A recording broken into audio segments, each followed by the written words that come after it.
Yes, welcome back to your live masterclass series for people who lead people in teams.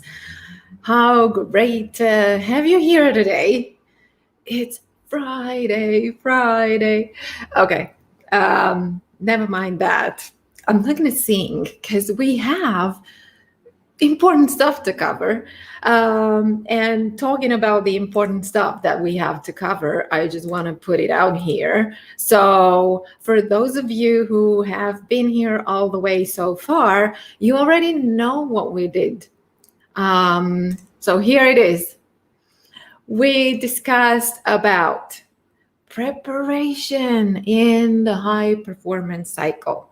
Oh, okay, I need to stop my presentation here because it's just moving along without me.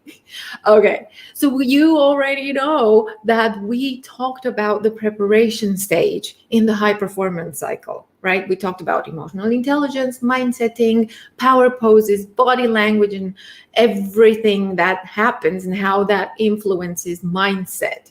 And then yesterday we did breathing and diction exercises to help us manage those emotions and speak with more impact whenever we have to. So today we are starting the performance cycle. And what better way to start with than by learning how we can manage our time instead of letting time manage us, right? We do not want that. So, welcome to day 4 of your live masterclass on managing time. And here's why this is important for high performance. We don't have time, we don't perform. We don't have time to perform. There's no way we're going to bring it to a higher level of performance. So we all know that the most important resource that we all have is time, right? And so we are going to look at how we can manage time, and most of all, how we can make more time. And actually, did you know that Fridays are the best days for scheduling your next week's tasks and projects and planning? Why? Because here's the deal. By scheduling and planning everything on Friday for the next week, that way on Monday morning, Monday mornings, how we all love Monday mornings after the weekend, and how we all wish that actually the weekend was longer. So if you plan on Friday for the next week, then on Monday morning, you know exactly what you need to do. So you won't waste time thinking about, oh my God, what am I going to start with? What? I have a bazillion things to do and I don't know what to start with. So yes, Fridays are great ways to plan all the tasks for next week, especially for Mondays. So that on the other hand, you can also relax during the weekend because you're not going to think about things that you might have missed to plan for, or planning for stuff so that you don't forget. You forget about that stress. You can relax and recharge because we've seen in the preparation stage, we need our time to recharge and relax, because basically when my battery is at 20%, just like my phone's battery, how can I expect that I'm going to perform at high levels? Okay, so let's get to making time. And I love this quote. And let me know if you resonate with it, because I think you will. You will never find time for anything. If you want time, you must make it. Interesting concept, right? But I think if we're really honest with ourselves here, I think we all know that we can make more time for the things that we have to do. The problem is, how do we make more time? So here's an exercise that I would really, really love you to do with me as you are watching this. Okay? So this is very simple. It's going to take us just 1 minute. And it's called How Long is Your Minute? Right? Yeah, I know. It's that simple. So here's how it goes. What needs to happen here as you're watching this video is this. You will close your eyes, and I'm gonna count up to 1 minute. And you close your eyes and you only open your eyes when you think that a minute has passed, right? Not sooner, not later. Just when you think that a minute has passed. Now, no matter what you do, you can make your own countdown, whatever you do, right? Whatever helps you understand how long a minute is for you, that's fine. But you will be opening your eyes when you think a minute has passed. And I will start the countdown, and I will show you when a minute has passed so that you know whenever you open your eyes where you are on the countdown, okay? So, are you ready? Okay. So, again, close your eyes. Don't open them up until you think a minute has passed. Ready, steady, go.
Okay.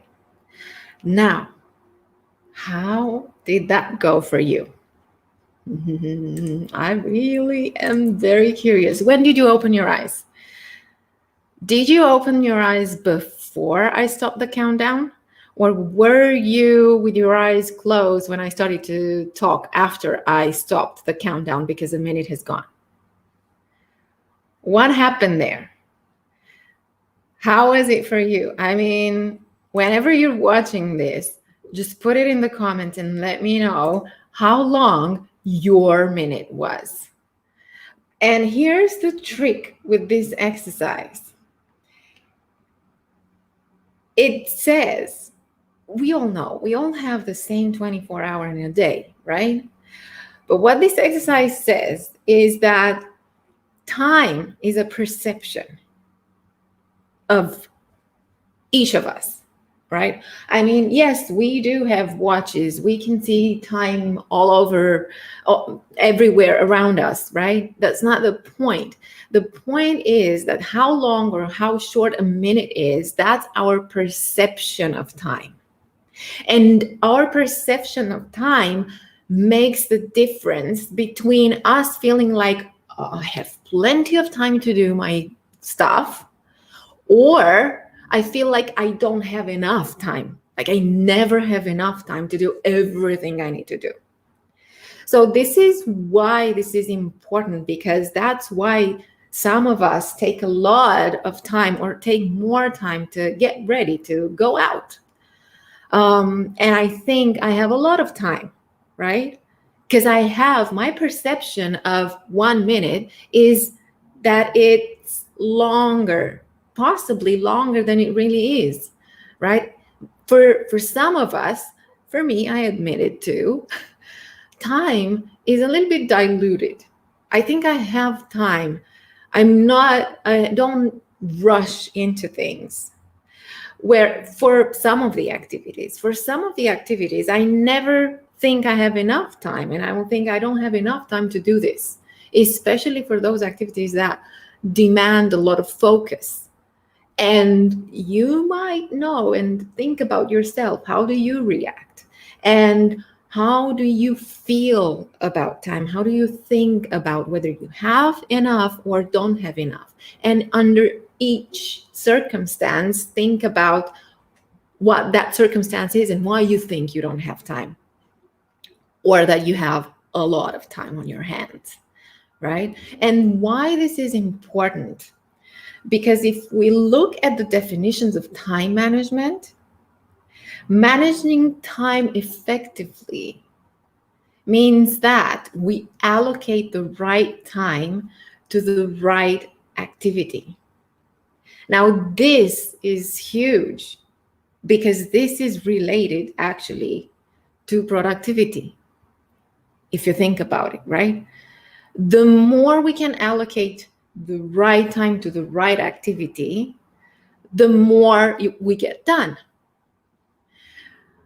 Another definition is that time management is a set of principles and practices and skills and tools and systems that work together to help you get more value out of your time, with the aim of improving the quality of your life. And I'm not saying this because I like to quote the dictionary. I'm saying this because I think it's so important to connect time management and time making and effective time management to our goals. What am I managing time for?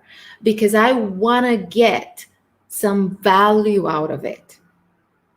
I get more value out of my time the more I allocate the right time to the right activity.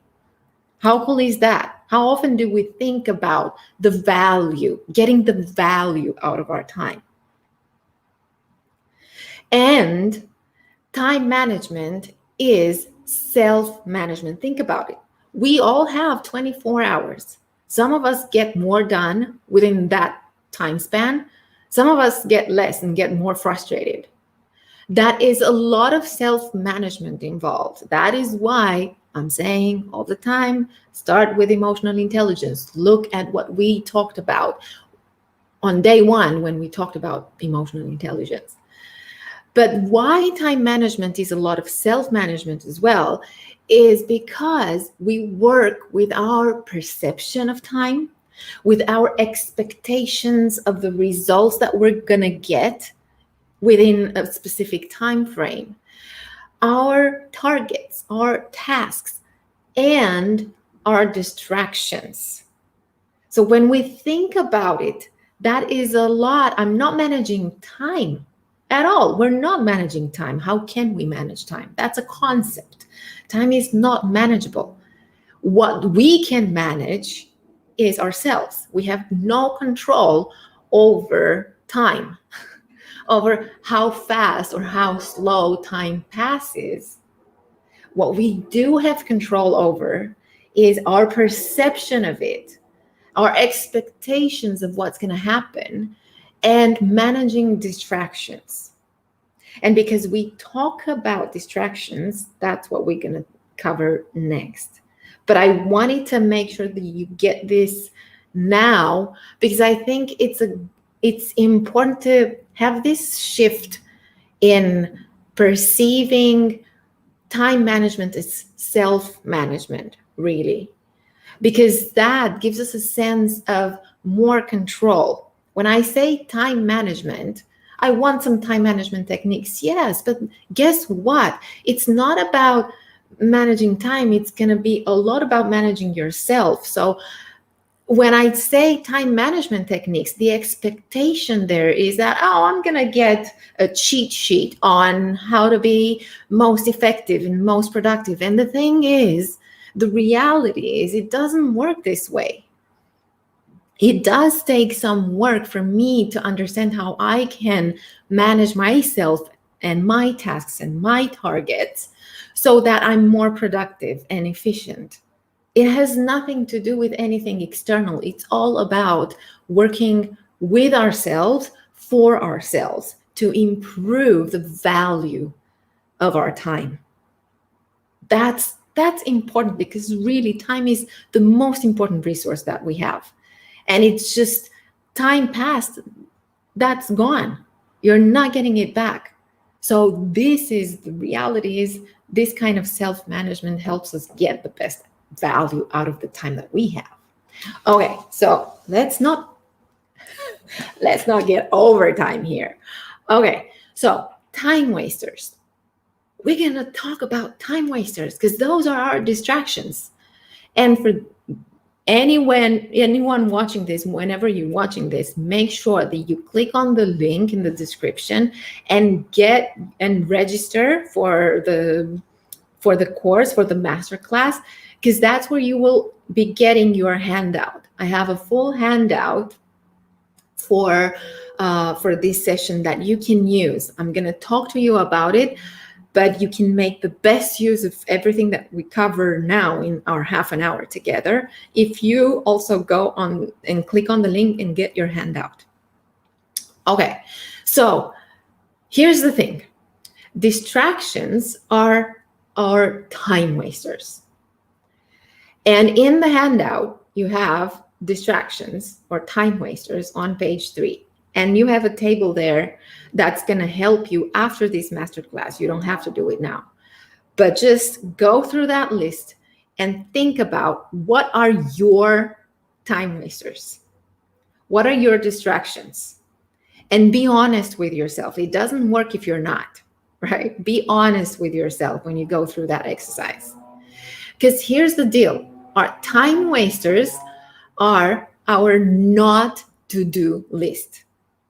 Not to do. Once I'm aware of what my time wasters are, I make a list, and this is my list of not to do, right? Not to do. When I need to work, when I need to be productive, when I want to be efficient and effective and productive and high performing. That's my not to do. That not to do list is almost as important as our to do list. Because if I don't know, if I'm not aware of what's not letting me do the to-do list, I'm going to be distracted by that. And you can include on your not to-do list, the most frequent are phones, that's a distraction. Facebook, Instagram, LinkedIn, Twitter, Snapchat, whatever social media, that's a distraction. Emails, big distraction. Interruptions. I don't know, you hear a neighbor, you hear something, a piece of news on radio, if you're listening to the radio, or I don't know, people who we now work from home or with home. I love this expression from Esther Perel, work with home, especially for those of you and us who are parents, who work together with their partners, who have the whole family around them. That's, you're getting interruptions.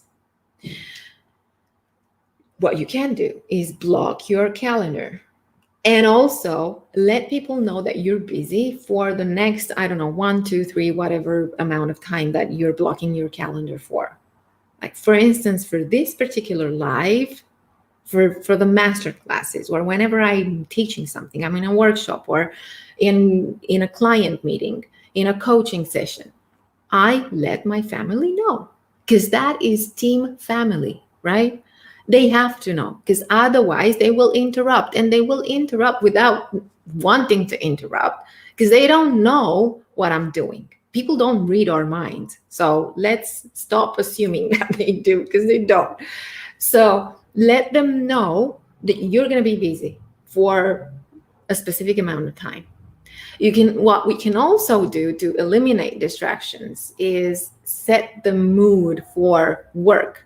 We can get music to get us focused, to get us in flow, whatever helps, right?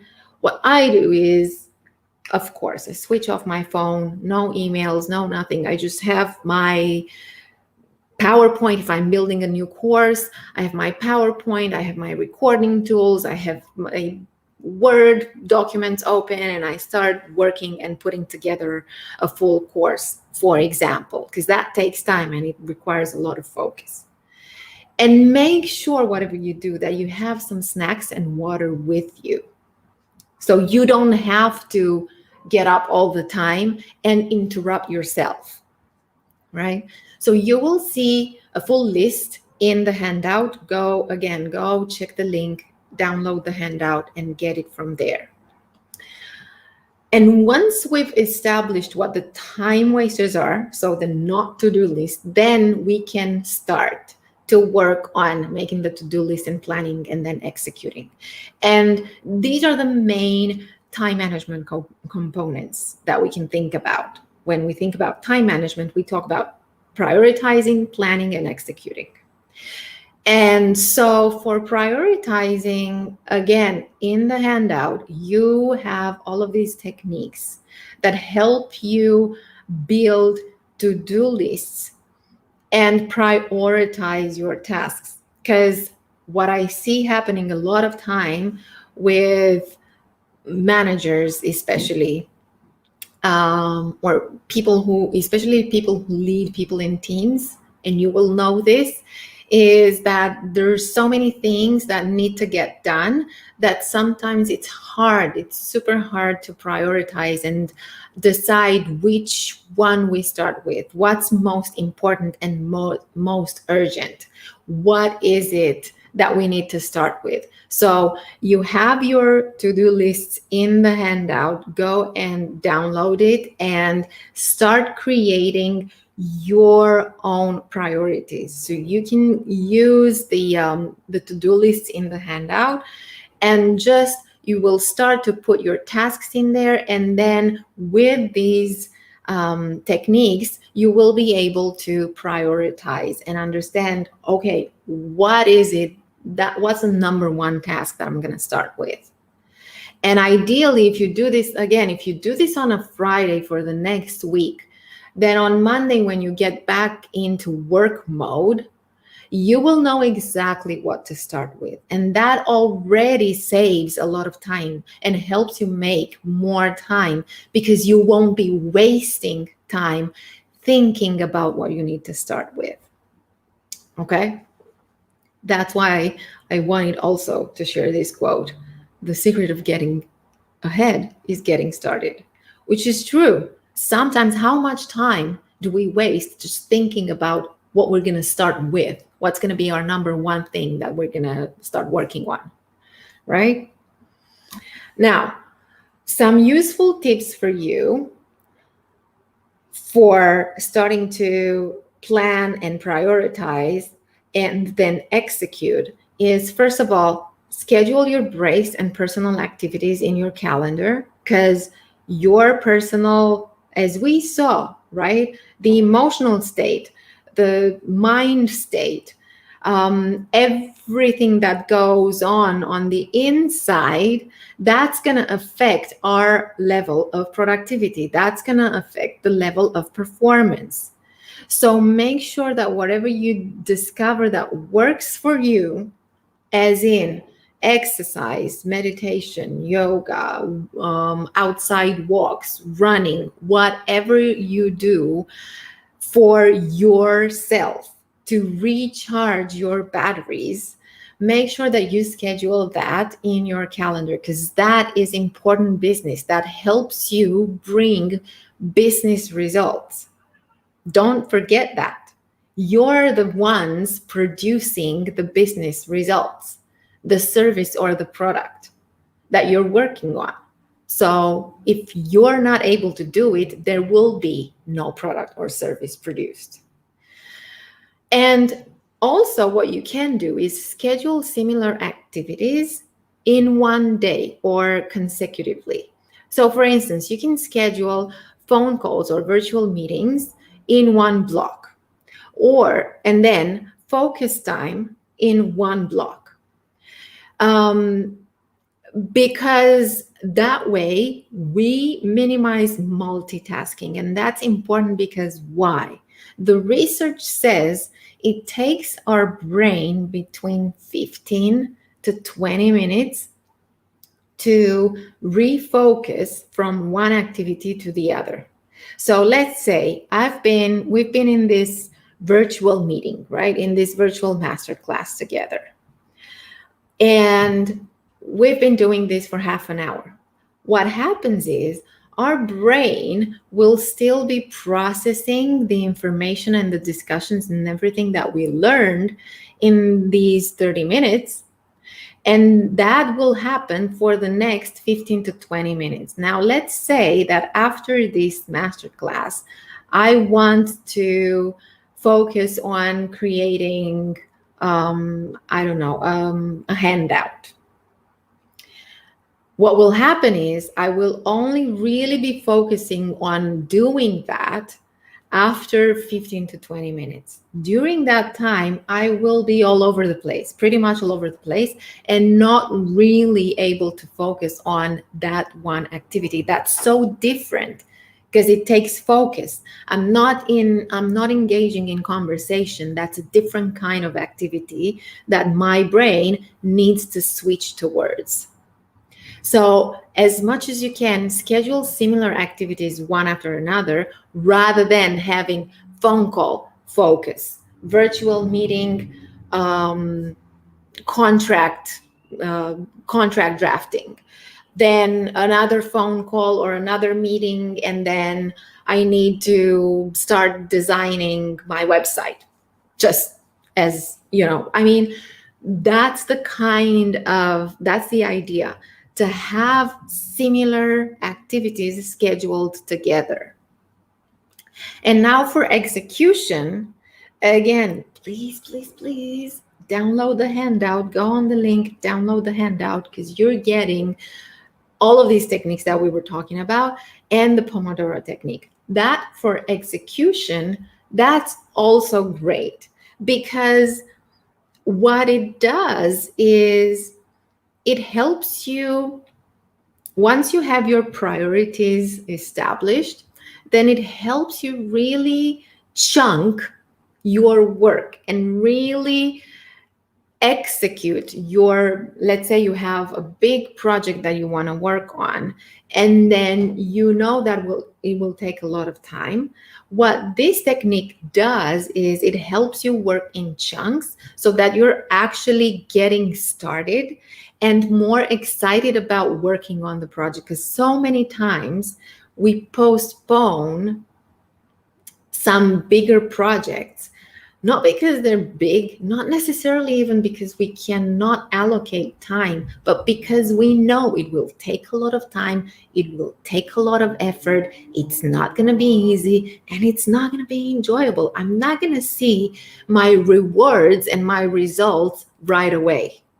That's why procrastination happens. And that's why procrastination, hear me out, is mainly emotional, because we procrastinate on stuff that we know is more difficult to do and takes longer time and only gives us, we're not going to get immediate rewards. We're going to see the rewards later. But for us to see the results, we actually have to do a lot of work, a lot of hard work before. That's what procrastination is all about. So with this technique, actually, that helps you minimize procrastination. Because here's how it works. You can decide on a task that will take you at least 25 minutes to do. Okay? And then you start a timer. You can use your phone, your watch, even those cooking Pomodoros. Pomodoro means tomato. And you set the timer for 25 minutes and you start working on that task for 25 minutes.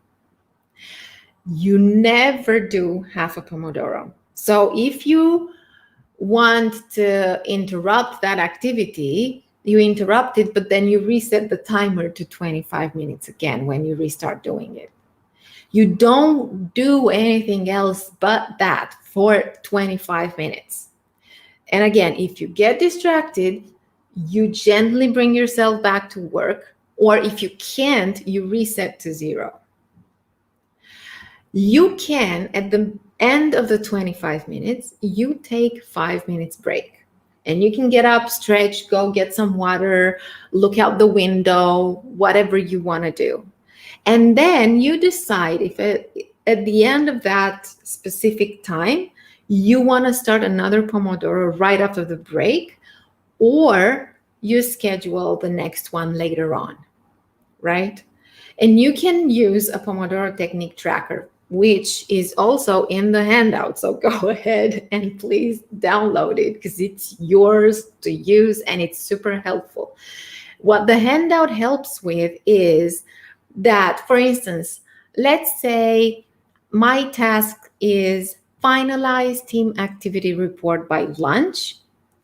And I think about it, I've planned for it, and I thought it will take me 75 minutes. So 3 chunks of 25 minutes to do. And that's my target. That's the chunks that I plan. But what I see with the tracker actually is that that team activity report takes me another extra 25-minute chunk. So in total, actually 4 25 minutes chunk. Why this is helpful is because that way, next time that I have to do a team activity report, I will know that it actually takes me 100 minutes to do, not 75. So I can plan it accordingly. I can allocate the right time to this activity and be more efficient and productive, right? So get the handout and let me know how this works for you. Also, let me know if you have any questions about how this works. I'm happy to talk to you about it. You will also get recommended books and some useful links for you to improve your ability to make more time or to allocate the right time to the right task and feel the value of your time, get more value out of your time. So make sure that you click the link, get your handout, get the replay and all of the resources. Now, I want to remind you, we have the Lead for Legacy League, which is your global online management and leadership transformation program. So if you are a mid to senior manager or a small business CEO, particularly you, because you're the ones who are hands-on and really working with your teams and helping them and needing to lead your team and manage a team right now, this is the program for you. We have weekly group coaching, Q&As, discussions, brainstorming, business development and networking with people from different countries and different industries with different levels of experience in management, but we all learn and share from each other. You also have access and discounts to online management and leadership courses and to assessment and strategies for you and your team. The whole point of the league is for you to get the strategies and the tools, the management and leadership tools that you need right now to take them back to your team. Leadership, this role of leading your team, it doesn't have to be lonely. It's not about lonely at the top. It's about learning and leading different, learning and sharing and taking that knowledge and helping your team grow. It's all about you being a dream boss who's building a dream team. So if you want to know more about it, I'm absolutely happy to talk to you. Just message me and we'll take it from there. Other than that, let me know how much time, extra time you're making for yourself, and see you on day 5 on managing your team. Let's see what can you do to manage your team so that you're really building something together. All right, that's it for now. Have a wonderful rest of your day and see you next time. Bye for now.